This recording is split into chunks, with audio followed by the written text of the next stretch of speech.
Le professeur Maurice Kamto, c'est un homme politique camerounais, mais il est avec nous aujourd'hui non pas en sa qualité d'homme politique, mais en tant que professeur et que praticien du droit international public. Il a été notamment le co-agent du Cameroun devant la Cour internationale de justice dans une affaire importante que vous devez connaître, je pense, qui concerne la péninsule de Bakassi. Il est docteur en droit de l'Université française de Nice. Il a réussi l'agrégation de droit public en France avant de devenir le doyen de la faculté de droit de Yaoundé. Il est aussi membre du curatorium de l'Académie de droit international. Donc c'est un petit monde. Le droit international est un petit monde. Mais peut-être ce qui est le plus important pour nous aujourd'hui, c'est qu'il a été membre de la Commission du droit international des Nations Unies de 1999 à 2016, qu'il a présidé en 2011-2012, et il a été le rapporteur spécial sur le sujet de l'expulsion des étrangers, un sujet qui est évidemment non dépourvu de lien avec le sujet de ce panel, et il va se concentrer aujourd'hui sur l'émigration de masse. J'ajoute que Maurice Kamto est un de mes très vieux copains et qu'on a usé nos guêtres à la Commission du droit international ensemble. Maurice, tu as la parole. Pardon, j'ai oublié de dire, tu as la parole. Les organisateurs et le terrible ambassadeur de Marwa de Romagna insistent là-dessus. Tu as la parole, mais tu as la parole pour 10 minutes et je veillerai à ce que vous respectiez chacun cette limite. Donc je te donne très volontiers la parole. Sera de respecter le temps qui nous est imparti. Bonsoir à tout le monde. Bonsoir Alain, président ou coordonnateur, peu importe l'appellation de ce panel.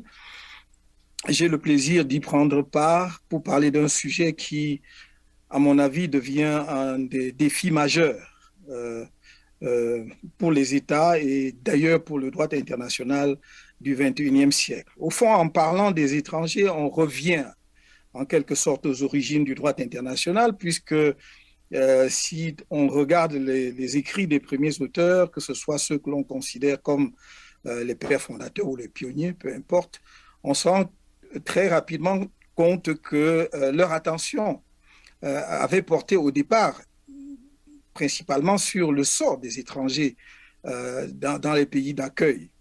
Et pour aller très rapidement, le 19e siècle a montré tout l'intérêt de la question, puisque nombre de sentences arbitrales du 19e siècle portaient sur la question soit du statut des étrangers, soit du sort de leurs biens dans le territoire d'accueil. Et très rapidement, l'Institut du droit international, après sa création, y a apporté également une attention toute particulière, puisque moins de 10 ans après sa création, dès 1873, l'Institut a adopté une résolution sur le statut des étrangers. Et je dois dire que la question ne quittera plus jamais la table de l'Institut. Entre 1873 et la Première Guerre mondiale, il n'y a pas moins de 8 résolutions de l'Institut portant sur la question. On ne va pas parler des étrangers dans cette présentation de façon générale. On va parler des migrations de masse, dont les étrangers dans le cadre des migrations de masse. Bien sûr, les questions sont liées parce que lorsqu'on parle des étrangers, on parle également des réfugiés. Et même lorsqu'il y a migration de masse, il y a parmi les migrants de masse des gens qui relèvent de la catégorie de ce que le droit international reconnaît comme pouvant bénéficier du statut des réfugiés. Je n'entrerai pas dans le détail de la question des réfugiés. C'est un sujet extrêmement important, éminemment d'actualité, qui a ses propres règles et technicités. Je voudrais simplement souligner ici combien difficile est la question de la migration de masse, parce que Jusque-là, la question des étrangers était traitée sous un angle individuel essentiellement. Et même lorsque la question des réfugiés concernait plusieurs personnes, ces personnes étaient envisagées individuellement par rapport à leur statut ou aux règles qui pouvaient leur être appliquées.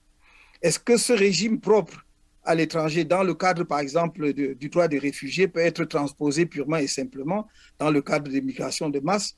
C'est la grande question à laquelle il fallait et il faut répondre, d'ailleurs. Le sujet qui, disais-je, n'a jamais quitté les préoccupations de l'Institut est revenu sur sa table, mais de manière intéressante en 2015 à la session de Tallinn, où l'Institut a décidé de créer une commission pour examiner la question de la migration de masse. C'était la première fois que l'Institut abordait la question sous cet angle-là explicitement. Et un rapporteur a été désigné en ma modeste personne. Nous nous sommes acquittés le plus rapidement possible de la tâche, en fait pour coller à l'actualité, parce que la question devenait extrêmement intéressante et préoccupante pour les États, en particulier pour les pays européens qui subissaient une pression particulière due à la multiplicité des conflits dans diverses régions du monde, qui avaient lancé des gens sur le chemin et qui espéraient pouvoir trouver disons, des terres plus paisibles et une herbe plus verte en Europe. La résolution a été adoptée en 2017 par l'Institut par 23 voix pour, 0 voix contre et 4 abstentions. Cette résolution a eu une influence significative sur le travail des Nations Unies, en fait, qui avait cours aux Nations Unies sur la question de la migration des masses, puisque bien que la résolution de l'Institut formellement soit adoptée en 2017 et que la déclaration de New York fut adoptée en octobre 2016, le rapport du rapporteur de l'Institut sur l'immigration de masse était déjà en circulation avec le projet de résolution en annexe depuis mai 2016. Donc, il me semble que l'Institut, d'une certaine façon, a apporté une contribution non négligeable aux travaux des Nations Unies à cet égard. Mais avant, je voudrais dire insister sur quelques points particuliers sur cette résolution pour que l'on mesure justement l'ampleur de la contribution de l'Institut avant justement de dire le déroulement de l'examen de la question au sein des Nations Unies. Certaines dispositions de la résolution de l'Institut relèvent manifestement du droit international coutumier. Ils font l'objet, ou bien alors elles font l'objet d'une large assise conventionnelle, voire jurisprudentielle. Il en est ainsi du droit de quitter un pays, qui fait l'objet de l'article 4 de la résolution, du droit de retourner dans son propre pays, article 5, de l'obligation de non-refoulement, ou on appelle obligation ou règle ou principe de non-refoulement, de l'obligation de non-discrimination, des règles relatives aux conditions du renvoi d'un réfugié ayant acquis le statut de réfugié, du respect de la dignité humaine ou principe d'humanité, de l'obligation de protection de la vie et de l'interdiction de traitement inhumain et dégradant, du devoir de tenir compte de la situation particulière des femmes et des enfants dans le traitement de la situation des migrants de masse, en fait, prendre en compte de manière particulière la situation des personnes vulnérables.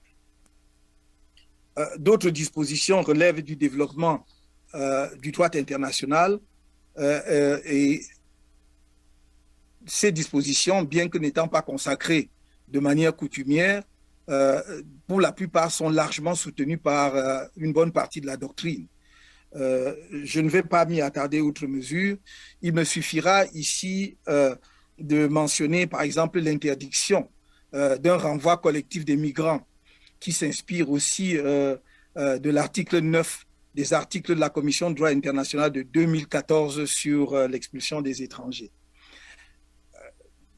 Voilà très rapidement présenté, disons, ce que je considère comme étant la quintessence de la résolution de l'Institut à cet égard. Peut-être faut-il ajouter tout de même, et cela me paraît important, que l'Institut, à cet égard, à mon avis, fait une innovation significative en insistant justement sur une disposition qui était fondée sur ce que la jurisprudence de la Cour appelle les considérations élémentaires d'humanité et qui ont amené justement l'Institut à formuler effectivement des projets disons, des normes qui doivent être applicables lorsque on a affaire à des migrants de masse. Il y a aussi une disposition qui a largement été débattue au sein de l'Institut, qui n'était pas facile à faire passer, l'idée que les États qui sont à l'origine justement de la migration de masse, par leurs actes ou leurs comportements, doivent avoir une responsabilité particulière dans le traitement de la situation des migrants de masse ou dans la solidarité qui doit se manifester vis-à-vis des États d'accueil des migrants de masse. Donc, j'ai dit, voilà l'essentiel de la résolution de l'Institut. Qu'en est-il du développement de la question au sein des Nations Unies? Comme l'a relevé le secrétaire général de l'Institut, grâce aux travaux de l'Institut,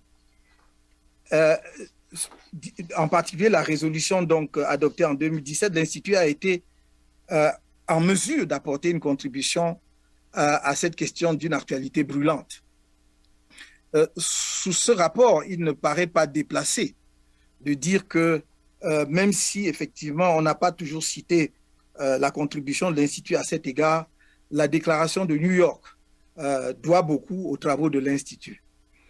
La déclaration de 2016 a ensuite ouvert la voie à l'élaboration de ce qu'on a appelé le pacte mondial sur les réfugiés, puisque après l'adoption de la résolution, je dois dire à l'unanimité, c'est une résolution importante puisqu'elle a été adoptée à l'unanimité des 183 États membres des Nations Unies.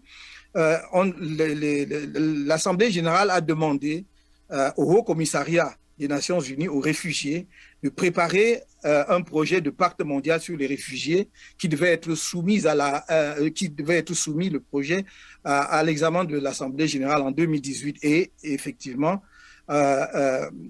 en décembre 2018 on a adopté la déclaration de New York portant ou établissant le pacte mondial sur les réfugiés après 2 années d'intenses consultations au sein des Nations Unies. Alors, que dire pour conclure, puisque nous avons 10 minutes? Je dirais simplement que voilà une question qui, en fait, comme je l'ai dit à l'entame de mon propos, lance un défi aux internationalistes.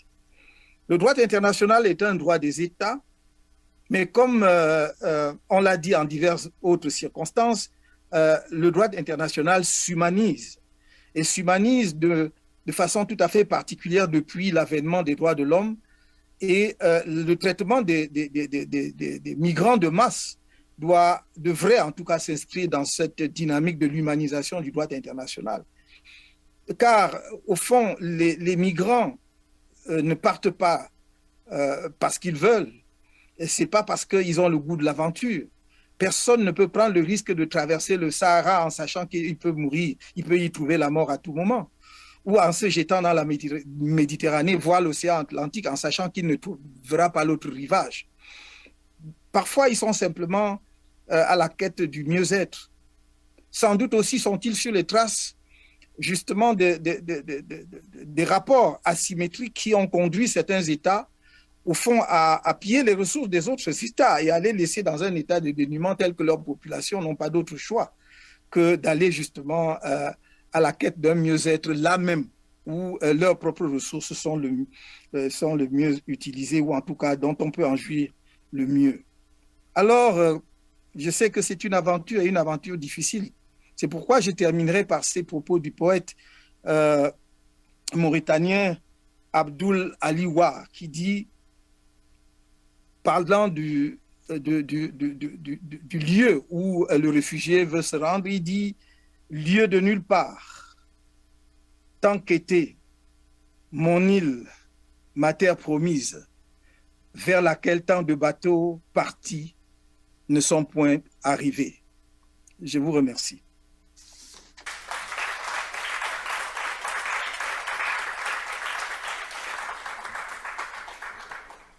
Merci infiniment, Maurice. Moi, je suis professeur dans l'âme, donc je distribue toujours les bons et les mauvais points. Tu n'as droit qu'à des bons points. D'abord parce que tu as parfaitement respecté les 10 minutes. Ensuite...